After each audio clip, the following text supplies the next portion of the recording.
apa yang disebut oleh Al-Imam Syafi'i yang diulas oleh Al-Imam Ibn Qayyim Al-Jauziyah di dalam kitab At-Turuqul Hukmiyah. Faqala Syafi'i la siyasata illa ma wafaqa asy-syara'. Faqala Ibn Aqil as-siyasatu ma kana fi'lan yakunu ma'ahu an-nas aqrabu ila as-salahi wa ab'adu 'anil fasad wa in lam yad'hu ar-rasul wa la nazala bihi wahy. Kata Al-Imam Ibn Qayyim, kata Al-Imam Syafi'i, tidak ada politik melainkan apa yang menepati syarak. Kata Ibn Aqil, siasah itu perbuatan yang mana paling dekat kepada kebaikan dan paling jauh daripada kejahatan, sekalipun Rasulullah tidak pernah ajar, Rasulullah tak pernah tunjuk, sekalipun Allah Ta'ala tak pernah wahyukan, kata dia. Kemudian kata Ibn Qayyim, fa in aradta biqaulika illa ma wafaqa asy-syar'a ay lam yukhalifu ma nataqa bihi syar'u fasahihun. Jika kamu maksudkan politik itu sesuatu yang apa yang menepati syarak, maksudnya apa yang tak menyanggahi apa yang Quran dan hadis sebut, itu betul. Wa in aradta siyasata illa ma nataqa bihi syar' fa ghalat. Jika kamu katakan politik Islam itu hendaklah apa yang disebut dalam Quran dan Sunnah, maka itu salah, kata Ibn Qayyim. Fataghlil lissahabah, kata dia, bukan saja salah, bahkan menyalahkan para sahabat Nabi SAW. Karena para sahabat Nabi juga banyak buat benda yang tak disebut dalam Quran dan Sunnah, tetapi itu adalah politik, kata Ibn Qayyim.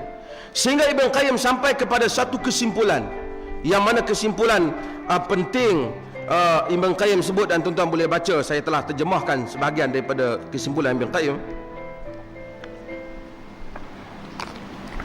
di mana Al-Imam Ibn Qayyim menyatakan bahawasanya politik itu hanyalah istilah kita, mustahil, tetapi pada istilah syarak dia adalah hukum Tuhan.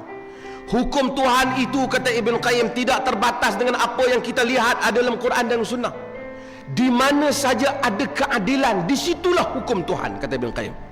Sekalipun tak dan mustahil, kata Ibn Qayyim, Allah Ta'ala menetapkan kaedah keadilan, satu kaedah tiba-tiba zahir pada suatu zaman, satu waktu, suatu keadilan yang jelas. Kalau kita buat benda ni sangat adil, tapi tak sama dengan Quran dan Sunnah, mustahil Allah menafikan yang adil ini hanya kerana tidak ada dalam kitab dan sunnah Nabi-Nya. Kerana tujuan politik adalah keadilan. Di mana saja adanya keadilan, kata Ibn Qayyim, tertegaknya masalah rakyat, sekalipun tidak disebut dalam kitab dan sunnah, itulah politik Islam, itulah sunnah Rasulullah, itulah hukum Allah, kata Ibn Qayyim. Tidak perlu tunggu sehingga qala Allah dan qala Rasulullah.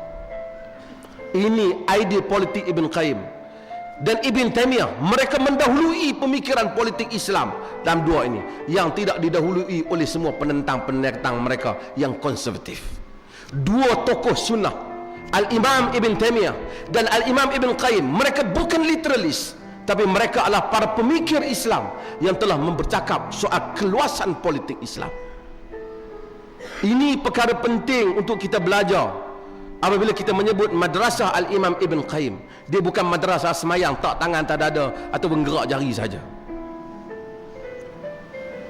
Dia adalah madrasah pemikiran yang begitu luas, yang menjadikan manusia itu celik apa yang dikatakan maslahah dan kehidupan rakyat, yang mana tujuan kedatangan Islam ialah menegakkan kehidupan ini.